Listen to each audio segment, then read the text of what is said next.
মানে গোটা দেশ জুড়ে প্রতিবাদের ঢেউ হচ্ছে, আপনিও সামিল হবেন।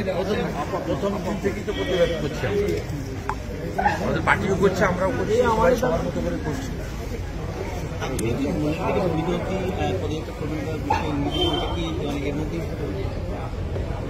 করা উচিত। ওনার তো ধরুন আজকে এখানে যে একটি এগুলো অর্গানাইজ করেছিল great Calcutta killing day, Gopal মুখার্জিকে স্মরণ করা, এটা তো মমতা ব্যানার্জির মুখোশ খোলা আছে। উনি আজকে খেলা হবে দিবস করছেন, মদ মাংস খাওয়ার জন্য 15,000 করে টাকা দিয়েছেন। উনি কেন 16 আগস্ট করছেন? 10,000 বাঙালি হিন্দু যেদিন কলকাতাতে কতল হয়েছিল ওই দিনটা সেলিব্রেট করছেন উনি রাম মন্দির যেদিন উদ্বোধন হয় সেদিন ওনাকে মিছিল করতে হয়, গিয়ে বলতে হয় পার্ক সার্কাসে দাঁড়িয়ে হিন্দুরা কাফের। অর্থাৎ উনি মৌলালি থেকে ডোরিনা ক্রসিং এ হেঁটে যেসব মিথ্যা কথা আজকে বলে এসছেন, এর উত্তরও দেওয়া উচিত এবং সেটা নিশ্চিতভাবে আমার পার্টি অ্যালাউ করলে আমি দেবো। শুনুন, আপনি আজকে আরো একবার সবাইকে সংঘবদ্ধ হতে বললেন। হ্যাঁ, হিন্দুদের এক হতে হবে তো। আমি তো হিন্দুদের এক করে 1956 ভোটকে 8,200 লিড করিয়েছি। আমার 70% হিন্দু এক হয়ে গেছে। পরের বিধানসভায় আমি আমার এলাকায় 90% হিন্দু এক করব। এটা অন্য কোনো ধর্মকে, সম্প্রদায়কে অন্য কোনো মানতে পারেন। আমরা তো বিবেকানন্দ শিষ্য, সব ধর্মের প্রতি শ্রদ্ধা আছে, কিন্তু মুসলিমদের শতকরা 95% বেশি তারা ভোট বিজেপিকে দেবে। আমি আমার উপলব্ধি থেকে ব্যক্তিগতভাবে বলছি। অতএব আমি বারবার তাকে আবেদন করছি, তাকে রাষ্ট্রবাদী বলছি, সে পরিষেবা পাচ্ছে, সবই হচ্ছে, তারপরেও তো সে ভোট দেবেন আমি জেনে গেছি। আমার সময়, শ্রম, আমার আবেদনের মূল্য আছে। যেখানে আবেদন করলে আমি নির্বাচন রাজনীতিতে জিততে পারবো, আমার এজেন্ডা ইস্তাহারকে কার্যকর করতে পারবো, সেই ভোটারদেরকে আমি ঐক্যবদ্ধ হওয়ার কথা বলেছি। এটার মধ্য দিয়ে অন্য কোনো মানে খোঁজার কোনো কারণ নেই। আমার রেসপেক্ট, আমার সম্মান প্রত্যেকের প্রতি আছে। এটা স্বামী বিবেকানন্দের ধরতি। তিনি বলে গেছেন নিজ ধর্মের প্রতি আস্থা রাখবে, অপর ধর্মের প্রতি শ্রদ্ধা রাখবে। এর সঙ্গে ব্যক্তিগত জীবন, ব্যবহারিক জীবনের কোনো কারণ নেই। আমি মনে করেছি যে আমার যে সনাতনী ভোট ব্যাংক, তাদেরকে যদি সংঘবদ্ধ করতে পারি তাহলে পশ্চিমবাংলায় একটা সরকার তৈরি হবে, যে সরকার মানব ধর্ম পালন করবে। সেই সরকারের দুটো চোখ খোলা থাকবে, একটা চোখ বন্ধ থাকবে।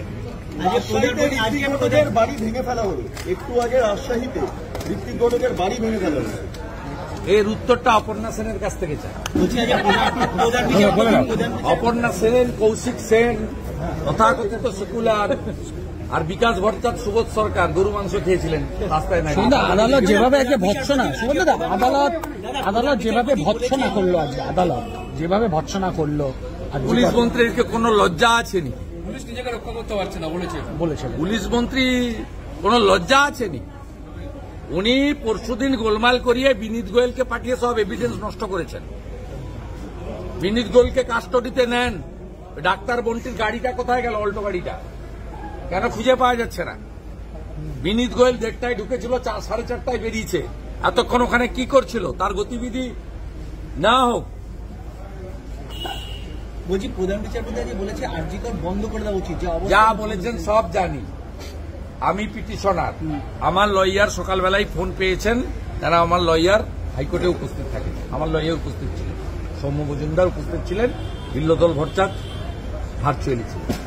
আধা সামরিক বাহিনী এই মুহূর্তে আজকের মোতায়েন করা অত্যন্ত জরুরি, ইতিমধ্যে চিঠিও দিয়েছেন কেন্দ্রীয় স্বরাষ্ট্র। আজকেও আমার লয়ার পয়েন্ট আউট করেছেন, পরের হিয়ারিং এ বিবেচনা করবেন বলেছেন। সিআইএসএফ দিয়ে দেওয়া উচিত। খুব প্যানিকের মধ্যে আছে, যেভাবে হোস্টেলের কার্নিস বেয়ে ওঠা হয়েছে। মহিলারা, বিশেষ করে মহিলা ডাক্তার ছাত্রীরা, তারা খুব প্যানিকড অবস্থায় আছে। আপনি জানেন আরজি কর থেকে কত ওষুধ লুট করেছে পরশুদিন? এরা কারা?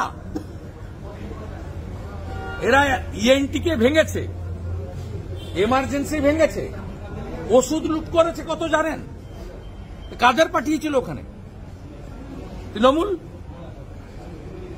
ওষুধ লুট করেছে। বাংলাদেশের গণভবনের ছবিটা এখানে হয়েছে। কারা করেছে শুভেন্দুদের নির্দিষ্টভাবে যদি বলেন কারা করেছে আপনার তৃণমূল। অতীন ঘোষ, রাজু সেন সোনমারা জানে, ছবিগুলো তো কথা বলছি। জানিউলটা কে? বেলগেছে কাশীপুরে কে ওরা? নারায়ণ গোস্বামী কাঁধে হাত দিয়ে ছেলেটা কে? অশোকনগর থেকে কারা এসেছিল? ট্রাকে করে নিয়ে আসা হয়েছিল। হ্যাঁ, ডানলপ থেকে ট্রাকে, অসংখ্য ট্রাকে এসছে, টিটাগড় থেকে লোক নিয়ে এসছে, সব চিহ্নিত। আমি আপনাকে 100টা নাম, ছবি, ঠিকানা দিয়ে জাতীয় মহিলার মোর্চাকে পুরো আটকে দেওয়া হলো 140 সাইডেও সেখানে এগোতে দেওয়া হলো না। এখনো চলছে ঝামেলা। 144 জারি করা হলো। তাদের ট্রেনে হেসে রাস্তার মধ্যে কেন্দ্রীয় নেতৃত্ব তারাও এসেছিলেন। এই এক্সামে এখন ঝামেলা চলছে। দিল্লি থেকে এসেছিলেন তারা। এটা তো আমরা অভ্যস্ত, আমি অন্তত অভ্যস্ত। 75 বার কোর্টে গেছি, এটা আজকেও করেছে, ভবিষ্যতেও করবে। পশ্চিমবঙ্গে গণতন্ত্র নেই এবং পশ্চিমবঙ্গের মানুষের কোনো বাক স্বাধীনতা নেই। এর সলিউশন একটাই, হাজার হাজার লোককে নিয়ে রাস্তায় নামতে হবে, যাতে পুলিশ ছুটে পালায়। রাস্কের বলার জন্য খুব কষ্ট হয়েছে, মুখ্যমন্ত্রী বলছিলেন, বিজেপির নেতা। হ্যাঁ, আমি বলেছি, আবার বলছি, বিনীত গোয়েল রাস্কেল।